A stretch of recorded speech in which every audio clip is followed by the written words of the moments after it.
ಕೇರಳದ ಎಲ್ಲ ದೇವಸ್ಥಾನಗಳಲ್ಲಿ ಸಾಮಾನ್ಯವಾಗಿ ಹೋದರೆ ಮಧ್ಯಾಹ್ನದ ಊಟ ಉಪಹಾರ ಇರುತ್ತೆ. ಆದರೆ ಈ ದೇವಸ್ಥಾನದಲ್ಲಿ ಸ್ವಲ್ಪ ಡಿಫ್ರೆಂಟು. ಈ ದೇವಸ್ಥಾನದಲ್ಲಿ ಊಟದ ಬದಲಾಗಿ ಚಹಾ ಮತ್ತು ಒಗ್ಗರಣೆ ಹಾಕಿದಂಥ ಅಲಸಂದಿ ಅಥವಾ ಹೆಸರು ಕಾಳನ್ನ ಕೊಡ್ತಾರೆ. ಇಲ್ಲಿ ನೋಡಿ, ಅಲಸಂದಿ ಕಾಳು, ಹಾಗೆ ಇದು ಚಹಾ. ಇದನ್ನ ಇಲ್ಲಿ ಪ್ರಸಾದವಾಗಿ ಕೊಡ್ತಾರೆ. ಎನಿ ಟೈಮ್ ಇರುತ್ತೆ ಇಲ್ಲಿ. ನಮಸ್ಕಾರ ಸ್ನೇಹಿತರೆ, welcome back to my YouTube channel. ನಾನು ಈ ಕೇರಳ ಪ್ರವಾಸದಲ್ಲಿದ್ದೆ. ನಿಮ್ಗೆ ಆಲ್ರೆಡಿ ಗೊತ್ತಿದೆ, ಕೆಲವೊಂದು ವಿಡಿಯೋಗಳನ್ನ ನಾನು ಸಂಚಾರಿ ನಿರಾಕಾರ ಯೂಟ್ಯೂಬ್ ಚಾನಲಲ್ಲಿ ಅಪ್ಲೋಡ್ ಮಾಡಿದ್ದೀನಿ. ನೋಡಲಿಲ್ಲ ಅಂದರೆ ಹೋಗಿ ದಯವಿಟ್ಟು ನೋಡಿ. ಕೇರಳ ಪ್ರವಾಸದ ಕೊನೆಯ ದಿನ ಇದೊಂದು ಅದ್ಭುತವಾದಂತಹ ದೇವಸ್ಥಾನಕ್ಕೆ ಬಂದಿದ್ದೀನಿ. ಕಣ್ಣೂರಿನ ಸುತ್ತಮುತ್ತಲು ಇರುವಂಥ ದೇವಸ್ಥಾನಗಳನ್ನೆಲ್ಲ ಕವರ್ ಮಾಡಿ ನನ್ನ ಪ್ರವಾಸದ 3ನೇ ದಿನ ಈ ದೇವಸ್ಥಾನಕ್ಕೆ ಬಂದಿದ್ದೀನಿ ನಾನು. ಈ ದೇವಸ್ಥಾನ ಕೇರಳದಲ್ಲೇ ಅತಿ ಹೆಚ್ಚು ಫೇಮಸ್ ಹೊಂದಿದಂಥ ದೇವಸ್ಥಾನ ಇದು. ನಾನಿವತ್ತು ಬಂದಿರೋದು ಕೇರಳದ ಕಣ್ಣೂರಿಂದ ಸುಮಾರು 30 ಕಿಲೋಮೀಟರ್ ದೂರದಲ್ಲಿರುವಂಥ ಪರಿಶನ ಕಡವು ಮುತ್ತಪ್ಪನ ಟೆಂಪಲಿಗೆ ಬಂದಿದ್ದೀನಿ. ನಾನೀಗ ಮುತ್ತಪ್ಪನ ಟೆಂಪಲ್ ದೇವಸ್ಥಾನದ ಆವರಣದಲ್ಲಿದ್ದೀನಿ.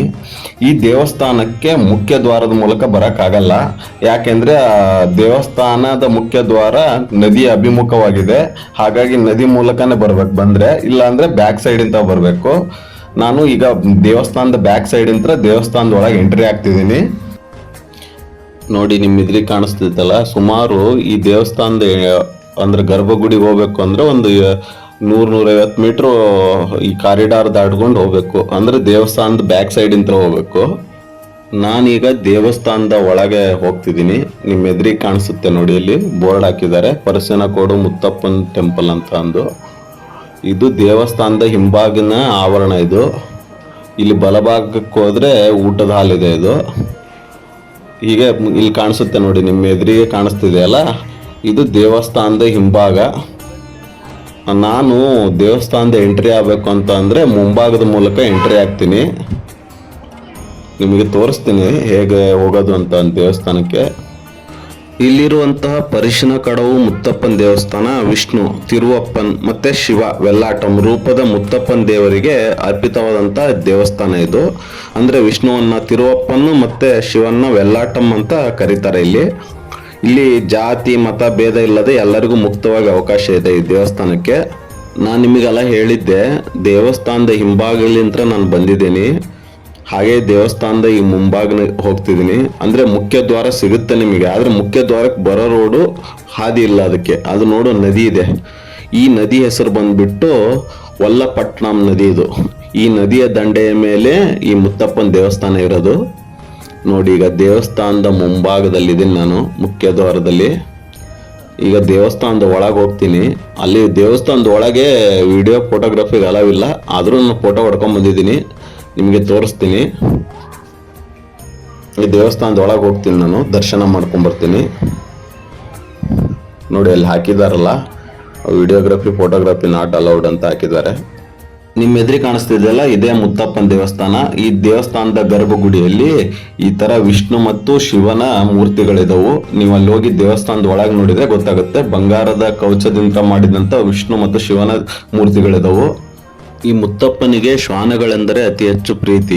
ಯಾವಾಗಲೂ ಮುತ್ತಪ್ಪನ ಜೊತೆ ಶ್ವಾನಗಳು ಇದ್ದೇ ಇರ್ತದೆ. ಹಾಗಾಗಿ ಈ ದೇವಸ್ಥಾನಗಳಲ್ಲಿ ಶ್ವಾನಗಳಿಗೆ ವಿಶೇಷವಾದಂಥ ಗೌರವ ಕೊಡ್ತಾರೆ. ಹಾಗೆ ಈ ದೇವಸ್ಥಾನಗಳಲ್ಲಿ ಶ್ವಾನಗಳು ಎಲ್ಲಿ ಬೇಕಾದ್ರಲ್ಲೂ ಅಡ್ಡಾಡ್ಬೋದು, ಅಂದರೆ ಓಡಾಡ್ಬೋದು. ಕೆಲವೊಂದು ಸಾರಿ ಗರ್ಭಗುಡಿಯಲ್ಲೇ ಶ್ವಾನಗಳು ಮಲಗ್ತವು, ಅಲ್ಲಿ ಏನೂ ಆಗಲ್ಲ, ಮಲ್ಕೊಂಡ್ರು ಅಲ್ಲಿ ಏನೂ ಮಾಡಲ್ಲ. ಯಾಕೆಂದರೆ ಅದು ಮುತ್ತಪ್ಪನ ಪ್ರತಿರೂಪ ಅಂತ ಹೇಳ್ತಾರೆ.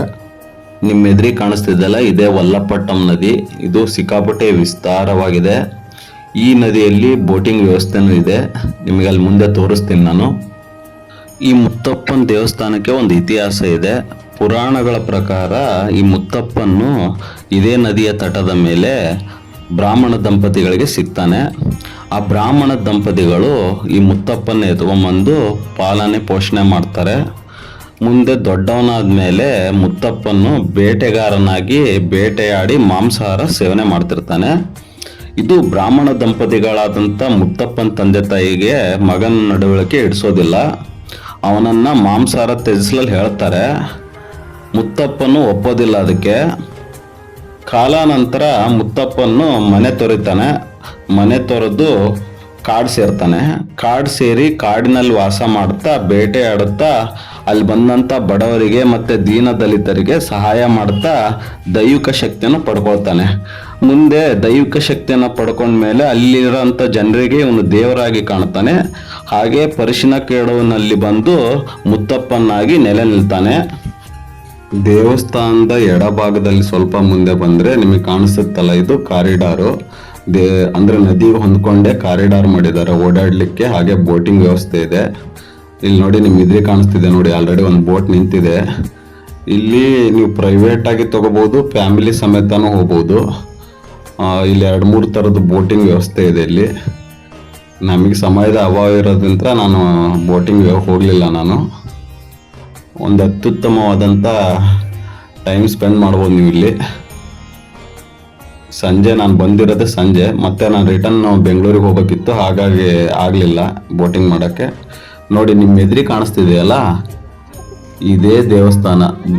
ಇಲ್ಲಿ ನಿಂತ್ಕೊಂಡು ನೋಡಿದರೆ ಈ ಥರ ಕಾಣಿಸುತ್ತೆ. ಅಂದರೆ ನದಿಯಲ್ಲಿ ಹೋಗಿ ಬೋಟಿಂಗ್ನಲ್ಲಿ ನಿಂತು ನೋಡಿಕೊಂಡ್ರೆ ಇನ್ನೂ ಚೆನ್ನಾಗಿ ದೇವಸ್ಥಾನ ಕಾಣಿಸುತ್ತೆ. ಇದೇ ಮುಖ್ಯ ದ್ವಾರ, ದೇವಸ್ಥಾನದ ಮುಂಬಾಗಿಲು. ನೀವು ಈ ಪರಿಶಿನ ಕೋಡು ಮುತ್ತಪ್ಪನ ಟೆಂಪಲಿಗೆ ಬರಬೇಕು ಅಂತ ಅಂದರೆ ಕೇರಳದ ಕಣ್ಣೂರಿಗೆ ಬರಬೇಕು. ಅಂದರೆ ಬೆಂಗಳೂರಿಂದ ಕಣ್ಣೂರಿಗೆ ಬಂದು ಕಣ್ಣೂರಿಂದ ಸುಮಾರು 30 ಕಿಲೋಮೀಟರ್ ಇದೆ. ಇಲ್ಲಿಗೆ ಬಸ್ಸಿನ ವ್ಯವಸ್ಥೆ ಇದೆ. ಕಣ್ಣೂರಿಂದ ನಿಮಗೆ ಡೈರೆಕ್ಟ್ ಬಸ್ ಸಿಗುತ್ತೆ. ಇಲ್ಲ ತಲಿಂಪರಂಬಕ್ಕೆ ಬಂದು ತಲಿಂಪರಂಬದಿಂದ್ರೂ ನೀವು ಅಲ್ಲಿಂದ ಮತ್ತು ಈ ಮುತ್ತಪ್ಪನ ಟೆಂಪಲಿಗೆ ಬರ್ಬೋದು. ಈ ದೇವಸ್ಥಾನ ಬೆಳಗ್ಗೆ ಸುಮಾರು 5:30 ಓಪನ್ ಆಗುತ್ತೆ. ಮಧ್ಯಾಹ್ನ 12:30ಕ್ಕೆ ಕ್ಲೋಸ್ ಆಗುತ್ತೆ. ಮತ್ತು ಸಂಜೆ 5 ಗಂಟೆಗೆ ಓಪನ್ ಆಗುತ್ತೆ. ಮತ್ತು ರಾತ್ರಿ 8 ಗಂಟೆಗೆ ಕ್ಲೋಸ್ ಆಗುತ್ತೆ. ನೀವು ಬರಬೇಕು ಅನ್ನೋರಿದ್ರೆ ಟೈಮ್ ನೋಡಿಕೊಂಡು ಬನ್ನಿ ದೇವಸ್ಥಾನಕ್ಕೆ. ನಾನೀಗ ದೇವಸ್ಥಾನದ ಹಿಂಭಾಗದಲ್ಲಿರುವಂಥ ಊಟದ ಹಾಲಿಗೆ ಹೋಗ್ತಿದ್ದೀನಿ. ಕೇರಳದ ಎಲ್ಲ ದೇವಸ್ಥಾನಗಳಲ್ಲಿ ಸಾಮಾನ್ಯವಾಗಿ ಹೋದರೆ ಮಧ್ಯಾಹ್ನದ ಉಪಹಾರ ಇರುತ್ತೆ. ಆದರೆ ಈ ದೇವಸ್ಥಾನದಲ್ಲಿ ಸ್ವಲ್ಪ ಡಿಫ್ರೆಂಟು. ಈ ದೇವಸ್ಥಾನದಲ್ಲಿ ಊಟದ ಬದಲಾಗಿ ಚಹಾ ಮತ್ತು ಒಗ್ಗರಣೆ ಹಾಕಿದಂಥ ಹಲಸಂದಿ ಅಥವಾ ಹೆಸರು ಕಾಳನ್ನ ಕೊಡ್ತಾರೆ. ಇಲ್ಲಿ ನೋಡಿ, ಹಲಸಂದಿ ಕಾಳು, ಹಾಗೆ ಇದು ಚಹಾ. ಇದನ್ನು ಇಲ್ಲಿ ಪ್ರಸಾದವಾಗಿ ಕೊಡ್ತಾರೆ. ಎನಿ ಟೈಮ್ ಇರುತ್ತೆ ಇಲ್ಲಿ. ಈ ದೇವಸ್ಥಾನದಲ್ಲಿ ಪ್ರತಿದಿನವೂ ತೆಯ್ಯಂ ಎಂಬ ಸಾಂಪ್ರದಾಯಿಕ ಪೂಜೆ ನಡೆಯುತ್ತೆ. ಮುತ್ತಪ್ಪನ್ನು ತೆಯ್ಯಂ ರೂಪದಲ್ಲಿ ಬಂದು ಭಕ್ತರಿಗೆ ದರ್ಶನ ಕೊಡ್ತಾನೆ ಅಂತ ಹೇಳ್ತಾರೆ. ನಾನು ಈ ದೇವಸ್ಥಾನಕ್ಕೆ ಹೋಗ್ಬಂದು ಸುಮಾರು 2 ತಿಂಗಳ ನಂತರ ಈ ವಿಡಿಯೋನ ಯೂಟ್ಯೂಬಿಗೆ ಅಪ್ಲೋಡ್ ಮಾಡ್ತಿದ್ದೀನಿ. ದಯವಿಟ್ಟು ಕ್ಷಮೆ ಇರಲಿ. ಹಾಗೆ ಈ ವಿಡಿಯೋ ಇಷ್ಟ ಆಗಿದ್ದರೆ ದಯವಿಟ್ಟು ಸಬ್ಸ್ಕ್ರೈಬ್ ಮಾಡಿ, ಹಾಗೆ ಲೈಕ್ ಮಾಡಿ. ಎಲ್ಲರಿಗೂ ಒಳ್ಳೆಯದಾಗಲಿ.